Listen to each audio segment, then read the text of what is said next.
Dust devils coil across forgotten graves, revolvers gleam beneath blood-red sunsets, and folk tales older than the railroad ride shotgun with pure terror. Tonight, we're unearthing 15 horror westerns forged from genuine frontier legends, films where cannibal troglodytes lurk in caverns, vampire gunmen stalk ghost towns, and every campfire whisper demands its pound of flesh. Stay, pilgrim, for nightmares wearing spurs. Bone Tomahawk, 2015. Kurt Russell strides through S. Craig Zahler's Cannibal Odyssey like a whiskered cathedral of frontier law. Immovable, weather-scarred, guided by a private compass no posse can match. Russell insisted on authentic late 1800s gun-handling drills between takes, refusing modern stunt doubles for the close-quarters hatchet fights. His sheriff Franklin Hunt chews tobacco as a nervous habit. Russell switched real leaves for licorice ropes so he could spit black strings that still stain the dirt. The film's Troglodyte Tribe is rooted in camp gossip from the 1870s Arizona about cave-dwelling raiders who silence their prey with bone whistles. When Hunt finally wades into their labyrinth, Russell plays him as a stove-iron father defending civilization's last flicker. Yet, he never lowers his voice, keeping dialogue at a measured drawl to make every pistol crack feel twice as loud. Viewers expecting a shootout get a rescue descent into literal darkness, led by an actor who refused even a flashlight rehearsal, so his eyes would dilate on camera like a predator's. Ravenous, 1999. If Alfred Packer's real-life cannibal trial is America's most notorious, Robert Carlyle's Colonel Ives turns it into a seductive sermon on Manifest Destiny's hunger. On set in the Sierra Nevadas, Carlyle reportedly fasted for 24-hour stretches, claiming it sharpened his hunter's grin. He greets Guy Pearce's shell-shocked Captain Boyd, with manners so courtly they feel obscene, slicing roast with surgeon precision, while quoting the Wendigo myth French-Canadian trappers told around Fort Vancouver. Carlyle's habit of walking the campground at 3 a.m. in full costume unnerved crew members. He said he wanted to hear the pines the way a starving man does. Director Antonia Bird lets snow muffle everything but bone pops and pan flutes, so when Ives springs, barefoot across ice, his feral grace suggests a mountain lion that learned Latin. In the final duel, Carlyle smeared beef tallow on his beard, so each gasp fogged oily vapor beneath the gallows pulley, the frontier's breath coming back to bite. The Wind, 2018. Lizzie Macklin is alone on the high plains, spinning yarn and sanity in equal measure, and Caitlin Gerard said she slept no more than 4 hours a night during the New Mexico shoot to mimic the character's threadbare nerves. The script adapts 19th century letters from homesteader women who blame devil winds for stillborn calves and hallucinations. Gerard kept a tin of dust in her pocket, rubbing it into her cuticles before close-ups, so her hands looked raw from endless chores. Director Emma Tammy shoots oil lamp halos that shrink with every gust, and Gerard plays each creak of the cabin as a coded message. Is the prairie talking, or is grief tuning her ears?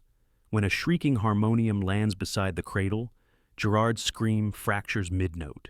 She'd practiced holding breath until dizziness set in, hoping the microphone would capture her heartbeat as a separate track. The frontier sky feels like an upturned bowl, and Lizzie claws its rim in a performance as parched as the dirt under her fingernails. The Burers, 2008. Veteran tough guy Clancy Brown plays Irish tracker John Clay, a man who's learned to listen to soil. Brown carried an actual pickaxe everywhere on location, lunch tent included, to internalize the miner's stoop. The film's myth of flesh-eating tunnel creatures hails from Dakota homesteads, where children vanished near gopher mounds. Whenever Brown's Clay lowers a lantern into a burrow, he hums an old Gaelic dirge. That wasn't scripted. Brown improvised it from family folk songs, claiming monsters respect melody.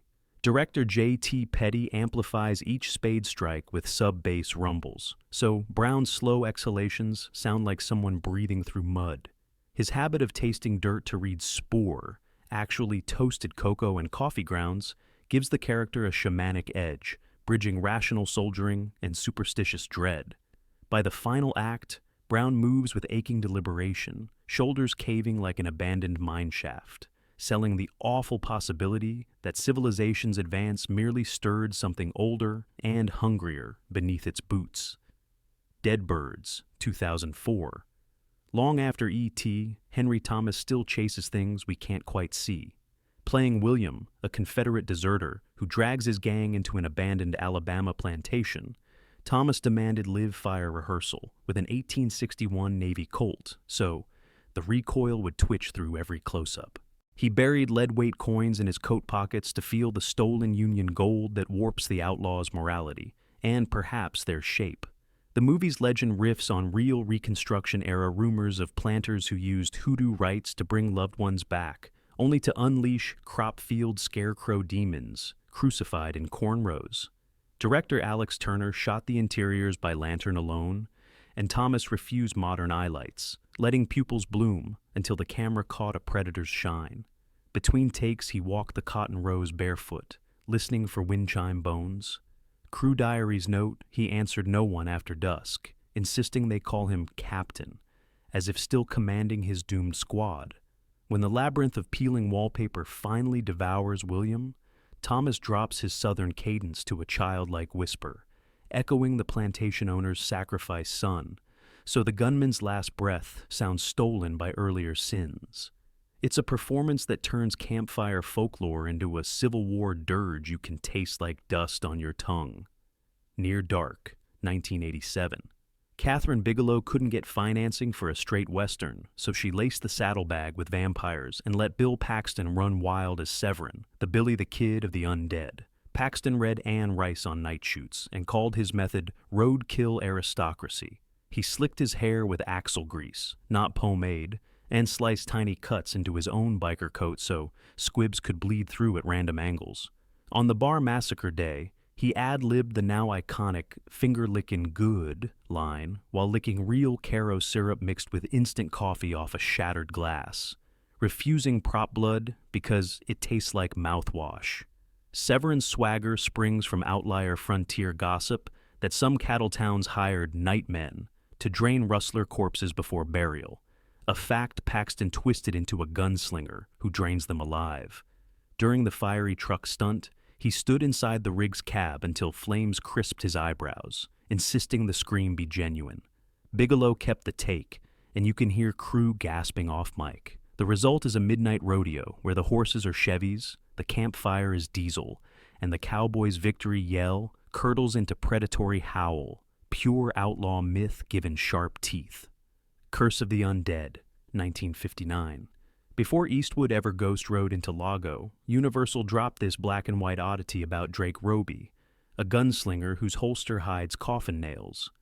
Australian actor Michael Pate slept with a wooden crucifix under his pillow for the entire shoot, and director Edward Dine encouraged him to shave only every third day so his pallor caught the Klieg lights like granite.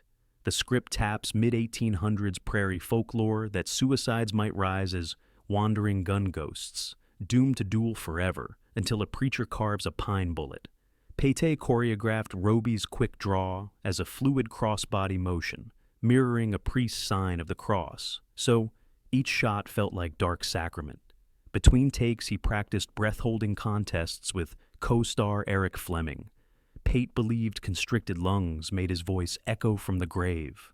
When Preacher Dan finally loads the miniature crucifix into a .45 casing, the film invents the silver bullet trope for Western vamps decades early.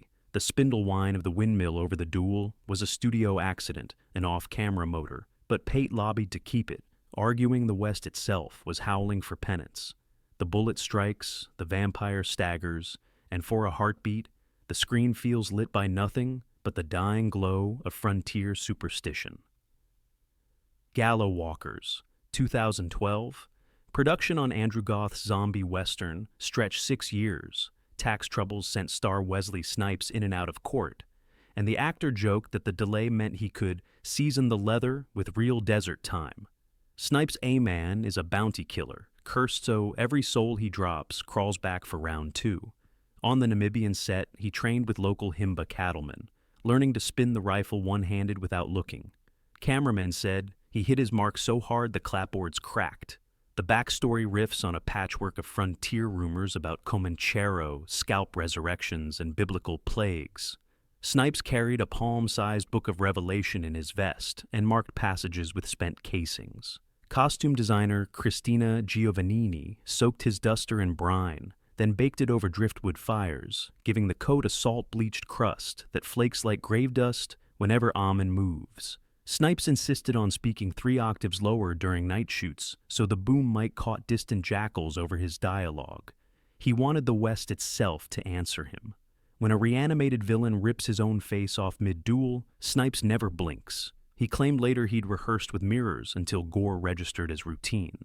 Love the film or hate it, a man's jaded stare sells a gunslinger trapped in endless frontier purgatory, forever reloading against the sins he's already slain. The Pale Door, 2020. Playing gang rookie Jake Dalton, Devin Druid showed up to the Oklahoma set, already knowing the Dalton gang's genealogy. He'd spent a week in Coffeyville tracing wanted poster ink under a magnifying glass. Director Aaron B. Kuntz let him channel that nervous scholarship on screen. Jake's hands always fidget with a stolen rail spike. A tick Druid improvised after practicing sleight of hand, with pickpocket coins between takes. The film draws straight from Kansas rumors that the Daltons looted witch silver from a rural brothel and never spent $1 of it. When Melora Walters' brothel Madam peels her skin to reveal a charred witch underneath, Kuntz replicates the campfire legend that condemned healers returned as scorched specters craving innocent blood. Druid refused glycerin eye drops for the scene where witches shove him against a church door. He wanted the prairie dust to make his tears real. His final scream, half prayer, half battle cry, echoes through Potemkin's empty main street, reminding us that outlaw lore is just 1 hex away from genuine nightmare. Blood Moon, 2014. Jeremy Wooding's UK shot Odor sets its werewolf siege in 1887 Colorado, but Sean Dooley insisted on boarding a Durango tourist train at dawn just to memorize how cinders taste on the wind. His drifter Calhoun stalks the stagecoach party with a gunman's economy. Dooley counted his own footfalls, timing holster flap snaps to the tick of a railroad watch he never winds on screen. The script mines genuine Ute and Navajo, warnings that a red harvest moon unchained skin eaters, blending them with pulp about an abandoned silver camp named Pine Flats. Wooding lights the ghost town in lurid copper gel, so every bead of sweat on Dooley's brow looks like ore dust, an echo of frontier superstitions that miners who struck rich were cursed to feed something older than gold. During the climactic standoff, Dooley had production swap his blanks for capped black powder rounds. He wanted real sparks to fly when Calhoun's peacemaker spits at the beast silhouetted on the hotel roof. The hammer falls, the wolf leaps, and the camera catches Dooley's grin. A gambler who knows the house always collects, usually in blood. Skinwalker, 2021. Robert Conway's micro-budget shocker stays close to Navajo lore, disturb a burial site, and the Ye Nald Lushi follows you home. Eva Hamilton, cast as flint-eyed tracker Maisie, said she spent evenings recording the desert's pulse on a handheld field mic. I wanted my heartbeat to sync with the sand. Her rifle stance is all muscle memory. She practiced shouldering a Henry repeater until bruises mapped her collarbone like county lines. The picture's monster isn't CGI sheen, but practical latex, honoring Navajo storytellers' rule that naming a skinwalker calls it closer. Hamilton respected that taboo. During night shoots, she referred to the creature only as that shadow, never its folkloric title. For the final chase, she asked Conway to roll sound before cameras, claiming the genuine crunch of her boots told the story better than dialogue. When Maisie circles a mesquite thicket and fires rock salt into empty air, you're hearing frontier superstition collide with manifest destiny firepower, and Hamilton trembles just enough to suggest both might fail. From Dusk Till Dawn, 3.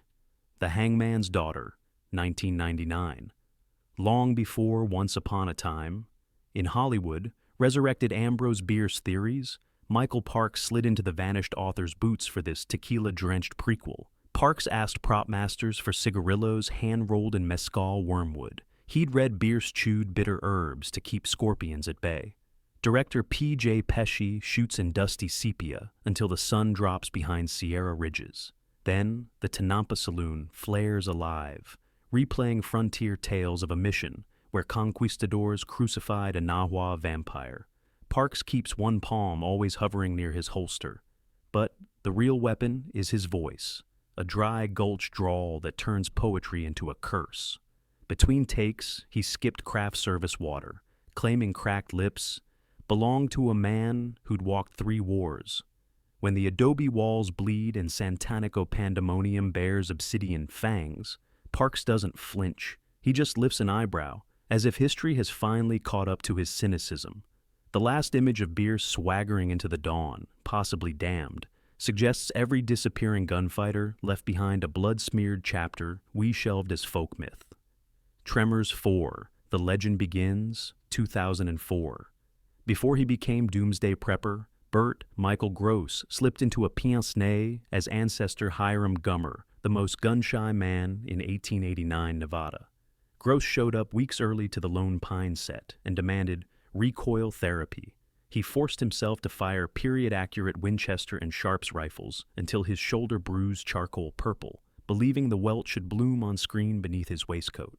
The script taps Silver Rush campfire lore of devil worms that dragged pack mules underground whenever picks struck a certain quartz vein.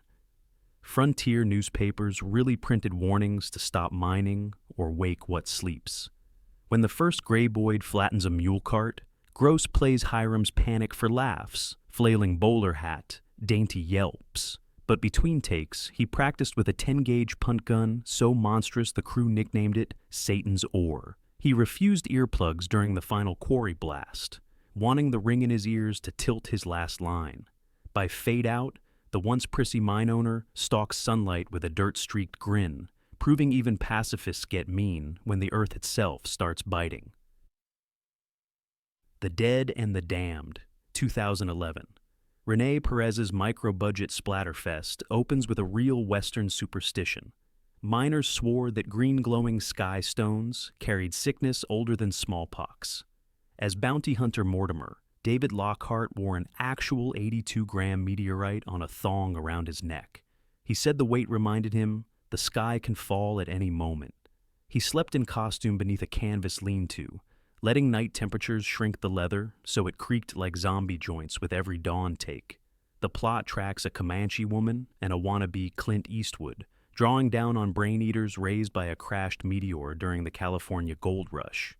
Locals, in 1850, reportedly did blame a fireball for dead cattle that wouldn't stay buried. Lockhart practiced spinning his Remington while reciting Ezekiel in whispers, hoping camera mics might catch stray scripture under the wind. For the iconic Gatling gun spin toward the horde, he hand-cranked until his palms bled, refusing glycerin to fake sweat. Gold Rush men blistered, so will I. The resulting dust-choked siege sells a theological shoot-'em-up, where every bullet argues with fate, and each splatter of turquoise gore hints the West was always waiting for space to send its plagues. Sundown, The Vampire in Retreat, 1989. Desert ghost towns whisper about settlers who coated skin in gypsum paste to stalk coyotes by day. A legend director, Anthony Hickox, reroutes into a full vampire colony slathered in industrial sunscreen. David Carradine commands the sun-bleached hamlet of Purgatory as Count Josek Mardalok, and he treated the shoot like a method vacation, drinking only cactus-fermented prickle pear wine and chewing beeswax laced with zinc oxide, so every close-up showed chalky fangs. Carradine carried a parasol between takes, not vanity, but a prop he insisted would smell of scorched linen after each scene, the perfume of a nocturne out past curfew. The film's artificial blood factory riffs on genuine frontier rumors that a New Mexico doctor tried storing cattle plasma in clay vats to ward off drought madness. When rebel vamp Ethan Jefferson ignites a sun lamp at high noon, Carradine stood on a hidden ice mat, so vapor rose off his boots like an exorcised spirit. His final stare, part preacher, part predator, asks whether civilization is just vampirism with paperwork, and the laugh that follows could dry rot a coffin. In Caradine's hands, the West doesn't die at sundown. It sets its watch by the moon and reaches for Factor 100. Thanks for riding shotgun through the shadows. If you enjoyed this countdown, hitch your wagon to the channel with a like and subscribe. More haunted horizons are on the horizon. Until then, happy trails and uneasy dreams.